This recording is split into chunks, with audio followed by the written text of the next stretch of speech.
Hi all. നമ്മൾ നേടിയ അറിവ് മറ്റുള്ളവർക്ക് പകർന്നു കൊടുക്കുമ്പോഴാണ് നമ്മുടെ അറിവിന് പൂർണ്ണത ഉണ്ടാവുകയെന്ന് പറയാം. അതുപോലെ ഞാൻ ഇന്നത്തെ തോട്ട് ഓഫ് ദി ഡേ നിങ്ങളോട് ഷെയർ ചെയ്യാണ്. അത് ഇംഗ്ലീഷിലൊരു ചൊല്ലുണ്ട്, all work and no play makes Jack a dull boy എന്ന് പറയാറുണ്ട്. അതിൻ്റെ അർത്ഥം കൂടെ പറഞ്ഞുതരാം.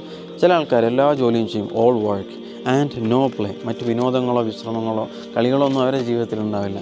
മേക്സ് അതെന്താക്കി മാറ്റും, ജാക്ക് എ ഡൾ ബോയ്.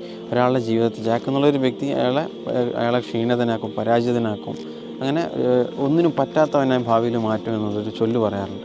അതായത് ചില ആൾക്കാർ നന്നായിട്ട് ഹാർഡ് വർക്ക് ചെയ്യും, ചില കുട്ടികളാണ് വല്ലാതെ ഇരുന്ന് പഠിക്കുന്നതൊക്കെ നല്ലത് തന്നെ. അപ്പോൾ ആ സമയത്ത് നമുക്ക് ഒരുപാട് കാര്യങ്ങൾ നമ്മുടെ കുടുംബത്തിൽ ചെയ്യേണ്ട കാര്യങ്ങളുണ്ടാവും, കൂട്ടുകാരുമായിട്ട് ചെയ്യേണ്ട കാര്യങ്ങളുണ്ടാവും. അപ്പോൾ എല്ലാവരുമായിട്ടും ചെയ്യേണ്ട സമയത്ത് ചെയ്യേണ്ട കാര്യങ്ങൾ ചെയ്യുക എന്നുള്ളതാണ്. അല്ലാതെ ഒന്നിലേക്ക് മാത്രം, ജോലിക്ക് വേണ്ടി മാത്രം ജീവിച്ച് അവസാനം ജീവിതത്തിൽ ഒന്നുമല്ലാതെ പോകുന്ന കുറേ ആൾക്കാരുണ്ട്. ചില പ്രവാസികൾ ഉൾപ്പെടെ നമ്മൾ നോക്കിയാൽ മനസ്സിലാവും. ചോദിച്ചാൽ അവർ കുടുംബത്തിന് വേണ്ടി ജീവിക്കുന്നുണ്ട്, അവസാനം കുടുംബം അവർക്ക് ഉണ്ടാകുന്നുണ്ടോ?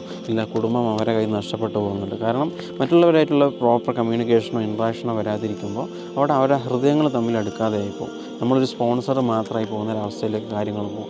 അതേപോലെ വേറെ ജോലികൾ വേണം, പക്ഷേ ആ സമയത്ത് അതിനോടുകൂടെ ബാലൻസ് ചെയ്യേണ്ട ഒരുപാട് കാര്യങ്ങളുണ്ട്. കളികളായിക്കോട്ടെ, വിനോദങ്ങളായിക്കോട്ടെ, നമ്മളെ വേണ്ടപ്പെട്ടവരായിട്ടുള്ള ഇൻട്രാക്ഷൻ ആയിക്കോട്ടെ, ഇതൊക്കെ നമ്മുടെ ലൈഫിൽ ബാലൻസ് ചെയ്ത് വേണം നമ്മൾ മുന്നോട്ട് പോകാൻ. അല്ലെങ്കിൽ നമ്മൾ ഈ കൊടുക്കുന്ന എഫേർട്ടുകളൊക്കെ ഒരു സമയത്ത് ഒന്നുമല്ലാതെ പോകുന്ന അവസ്ഥയിലേക്ക് വരും. ചില പ്രവാസികളെ കഥകളൊക്കെ നിങ്ങൾ കേട്ടിട്ടുണ്ടാവും. നാട്ടിൽ ഒരുപാട് വർഷം സമ്പാദിച്ച് നാട്ടിൽ ഭാര്യ ചിലപ്പോൾ മറ്റൊരാളുടെ കൂടെ ഒളിച്ചോടി പോവുകയോ അല്ലെങ്കിൽ ആ സമ്പാദ്യം നഷ്ടപ്പെടുകയോ ഏതെങ്കിലും രീതിയിലുള്ള മക്കളെ കൊണ്ട് പിന്നീട് പ്രയാസപ്പെടുന്നതോ ആയിട്ടുള്ള ഒരുപാട് വാർത്തകൾ നമ്മൾ പലപ്പോഴും കേൾക്കാറുണ്ട്.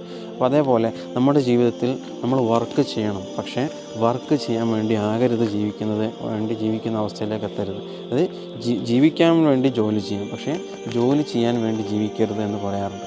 അപ്പോൾ ലൈഫിലുള്ള ഒരുപാട് നല്ല നല്ല കാര്യങ്ങൾ ചെയ്യേണ്ട സമയത്ത് ചെയ്യേണ്ട സമയത്ത് ബോണ്ട് ചെയ്യുക, കളിക്കേണ്ട സമയത്ത് കളിക്കുക, വിശ്രമിക്കേണ്ട സമയത്ത് വിശ്രമിക്കുക, എല്ലാം ബാലൻസ് ചെയ്ത് വേണം മുന്നോട്ട് പോകാൻ. അല്ലെങ്കിൽ അത് പിന്നീട് നമ്മളെ പരാജിതനാക്കുന്ന അവസ്ഥയിലേക്ക് വരും. അപ്പോൾ ഈ ഒരു സന്ദേശം നിങ്ങൾ ഉൾക്കൊള്ളുക. നല്ലൊരു ദിനം ആശംസിക്കുന്നു. I wish you A good day.